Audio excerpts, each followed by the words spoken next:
और अब बात मनोहर की, और बड़ा सवाल यह कि मनोहर को इंसाफ कब मिलेगा, क्योंकि चंबा में मनोहर हत्याकांड मामले में आज बीजेपी का हल्ला बोल है। 12 जिलों के मुख्यालयों में विरोध प्रदर्शन भारतीय जनता पार्टी के द्वारा किया जाएगा। पूर्व सीएम जयराम ठाकुर मंडी में प्रदर्शन में शामिल होने जा रहे हैं। पूरा वाकया मनोहर हत्याकांड से जुड़ा, जब एक गैर समुदाय के शख्स के द्वारा मनोहर को मौत के घाट उतार दिया जाता है, बॉडी के पार्ट्स के पीसेस कर दिए जाते हैं, काट दिया जाता है, इस खौफनाक तरीके से हत्या को अंजाम दिया जाता है। उसके बाद बोरे में डालकर नाले में फेंक दिया जाता है। पुलिस को उसका शव बरामद होता है। मामला प्रेम प्रसंग का निकल कर आ रहा है पहले दौर के इन्वेस्टिगेशन में, जिसके बाद भारी आक्रोश जनता में देखने को मिला और जनता ने आरोपी के घर को आग के हवाले कर दिया गया। फिलहाल चंबा में स्थिति तनावपूर्ण बनी हुई है, जिसके बाद धारा 144 भी लगा दी गई है और फिलहाल बीजेपी का हल्ला बोल। और इसी के ऊपर तमाम जानकारी लेकर योगराज शर्मा हमारे संवाददाता हमारे साथ जुड़े हैं। योगराज, पूरा मामला आगे कहां तक पहुंचता हुआ नजर आ रहा है? धारा 144 फिलहाल लगी हुई है, लेकिन उसके बावजूद यहां पर प्रदर्शन का कह दिया गया है पार्टी के द्वारा।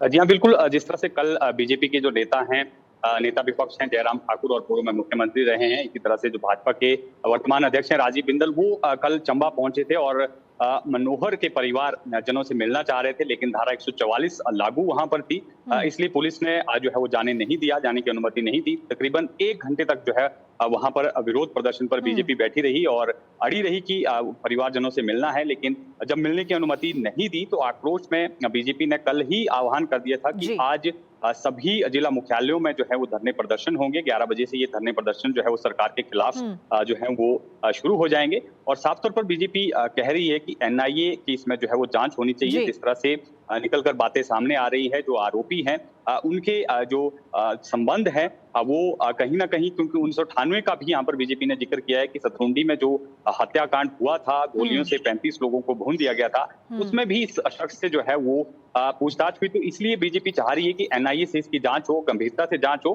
सरकार पर ये आरोप लगाए जा रहे हैं कि सरकार इस मामले को गंभीरता से नहीं ले रही है और इतना बड़ा हत्याकांड हुआ है क्योंकि निर्मम तरीके से इस युवक की हत्या हुई है। 8 टुकड़ों में जो है वो शव बरामद किया गया।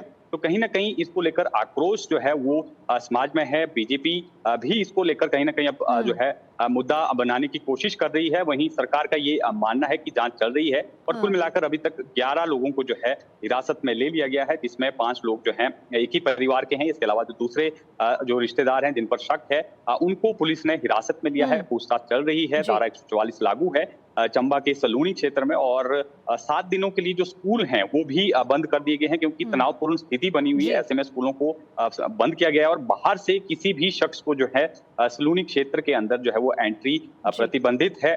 और साफ तौर पर जो है फिलहाल सरकार ये कह रही है कि इस मामले को राजनीतिक तूल नहीं देना चाहिए, जबकि बीजेपी कह रही है कि सरकार इस मामले को गंभीरता से नहीं ले रही है, जांच उस तरह से नहीं हो रही है।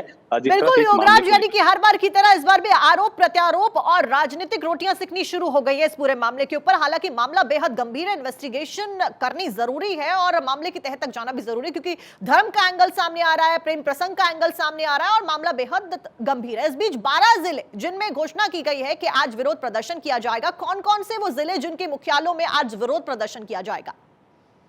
हिमाचल प्रदेश में जो तमाम जिले हैं, 12 जिले, मंडी, कांगड़ा, चंबा, सिरमौर, सोलन, शिमला और इसके अलावा जो दूसरे जिले हैं लाहौल स्पीति, किन्नौर, तमाम जो 12 जिले हिमाचल प्रदेश में हैं उनमें विरोध प्रदर्शन होंगे। बीजेपी के जो बड़े नेता हैं, नेता विपक्ष जयराम ठाकुर मंडी में उपस्थित रहेंगे। राजीव बिंदल जो कि भाजपा के अध्यक्ष हैं वो नाहन में जो है वो विरोध प्रदर्शन में शामिल होंगे। शिमला में पूर्व मंत्री और भाजपा के वरिष्ठ नेता सुरेश भारद्वाज शामिल होंगे। इसके अलावा बीजेपी के जो प्रदेश के अन्य बड़े नेता हैं वो इन विरोध प्रदर्शन में जो है वो शिरकत करेंगे और सरकार के खिलाफ जो है हल्ला आज बीजेपी बोलने वाली।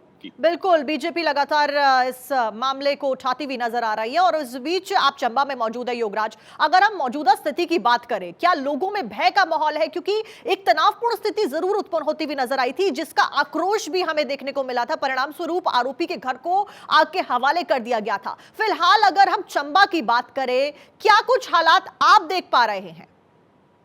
जी हाँ, बिल्कुल। चंबा में जो माहौल है वो तनावपूर्ण है क्योंकि कल भी जिस तरह से ये घटना घटित हुई, बीजेपी के नेता वहां पर पहुंचे, उनको मिलने से रोका गया। उसके बाद एक बड़ी आक्रोश रैली जो है स्थानीय लोगों और बीजेपी के नेताओं ने चंबा में निकाली, क्षेत्र में निकाली, जिससे कहीं ना कहीं जो स्थानीय लोग हैं वो भयभीत है, क्योंकि अब मामला जो है दो समुदाय के बीच में जो है सीधे रूप से इसको जोड़कर देखा जा रहा है। मुस्लिम परिवार से ये लड़की थी और हिंदू समुदाय दलित परिवार से जो है ये युवक जो है वो संबंध रखता था। तो इसलिए कहीं न कहीं अब मामला काफी गंभीर होता जा रहा है और जो स्थानीय लोग हैं उनमें कहीं न कहीं भय का माहौल है। जिस तरह से पूरे क्षेत्र में जो है वो पुलिस का पहरा है जी। और 6 लोगों से ज्यादा जो है लोगों को इकट्ठे नहीं होना दिया जा रहा है।